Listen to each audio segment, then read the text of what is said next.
Tnediet l-ewwel strateġija favur l-ugwaljanza bejn is-sessi u l-integrazzjoni tal-ġeneru. Din l-istrateġija tindirizza l-inklużjoni sistematika tas sessi differenti f'kull qasam politiku, filwaqt li tagħti każ tal-modi kif aspetti differenti tal-identità tal-persuna jistgħu jesponuha għal forom sovrapposti ta' diskriminazzjoni u emarġinazzjoni.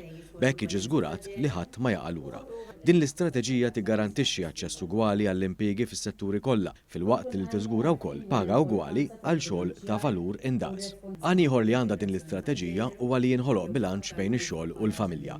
Barra minn hekk se telimina wkoll l-isbilanċ bejn is-sessi fil-qasam tal-ġustizzja billi tindirizza l-preġudizzju u l-istereotipi dwar is-sessi. L-istrateġija tiżgura wkoll ir-ridistribuzzjoni tal-poter, l-influenza u r-riżorsi b'mod ġust u ugwali bejn is-sessi. Dan id-dokument jibni wkoll fuq il-mekkaniżmu l-ġdid li ġie introdott fl-elezzjoni ġenerali li għaddiet biex ikun hemm rappreżentanza ugwali fil-Parlament, fejn se jkomplu jsiru kampanji ta' informazzjoni dwar il-benefiċċji tal-ugwaljanza fir-rappreżentanza. F'konferenza tal-aħbarijiet bit-tema Malta, ċertezza u stabbiltà, is-Segretarju Parlamentari għar-Riformi u l-Ugwaljanza, Rebecca Buttigieg, qalet li dan id-dokument jimmarka pass importanti fl-isforzi ta' Malta biex tinkiseb ugwaljanza sħiħa bejn is-sessi fl-isferi kollha tal-ħajja.